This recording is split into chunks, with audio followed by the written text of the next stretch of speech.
Thank you. Good evening. I am Stacy Goldring, founder of Searching for Identity. This evening, we will explore anti-Semitism from a historical and academic perspective. We will survey its history. We will understand the etymology of the word itself. And we will learn about the Price Library's role in regards to the curation and custodianship of anti-Semitic documents, books, and propaganda that you see in front of us this evening. Ladies and gentlemen, in today's world, like you, I am seriously disturbed by the overt rise of anti-Semitism and the erosion of civil discourse. Clearly, the recent anti-Semitic acts and response from the faculty at Creekside High School stand as our community's own most recent examples.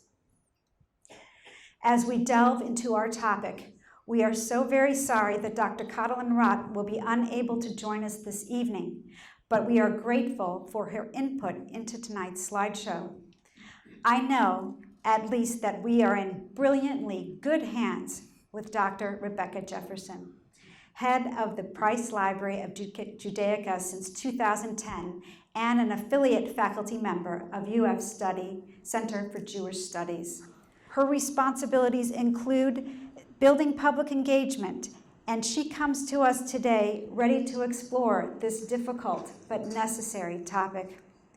Dr. Jefferson came to the University of Florida from the United Kingdom in 2010. She spent several years living in Israel and then studied Hebrew as an undergraduate and graduate. After receiving her PhD in medieval Hebrew from the University of Cambridge in 2004, she spent the next 6 years as a research associate in the Cambridge University Library, working on the Cairo Geniza Bibliography Project. Dr. Jefferson's own published research focuses on the history and the provenance of the Cairo Geniza collections. And if you want to find out more, she is writing a book entitled The Cairo Geniza and Antiquities Trade in Egypt. And I am honored to work with her and bring her to you this evening. Rebecca. Thank you.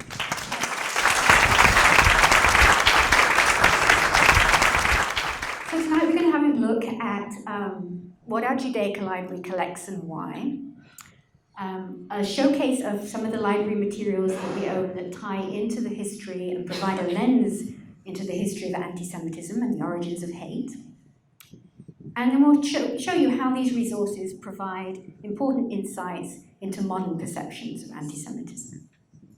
So we're going to be looking through the lens of the Price Library at this history of anti-Semitism, the origins of hate, and to try and understand a little bit more where this comes from, where it stems from, and what the Price Library can offer in terms of teaching about it. You can see this image before you is an image taken from an exhibition that was called The Eternal Jew, and it was an exhibition put on by the Nazis featuring degenerative Jewish art and propaganda about Jews. And the exhibit that you can see before you is an exhibit of the Jewish nose. The title, The Eternal Jew, refers to the motif of the wandering Jew. The wandering Jew was a myth that was disseminated in the Middle Ages, and it was based on a false idea that there was a Jew who followed Jesus to the crucifixion and mocked him on the way. And as punishment, the Jews were damned to roam the earth forevermore, the wandering Jew. So I have to tell you, a little bit of a disclaimer here. I am not an expert in the history of anti-Semitism, and I also have to make a confession that I could have been. So when I was studying Jewish studies as an undergraduate, I had a wonderful opportunity to study with the leader, the leading historian of anti-Semitism, Robert Wistrich. And if you get a chance to have him here, you would have a marvelous talk. Unfortunately, I passed up on that opportunity because I found the topic just too depressing. And I really wanted to focus on medieval Hebrew poetry. But what I can offer you is my knowledge through that process, because in studying medieval Hebrew poetry, I also had to learn about the medieval milieu.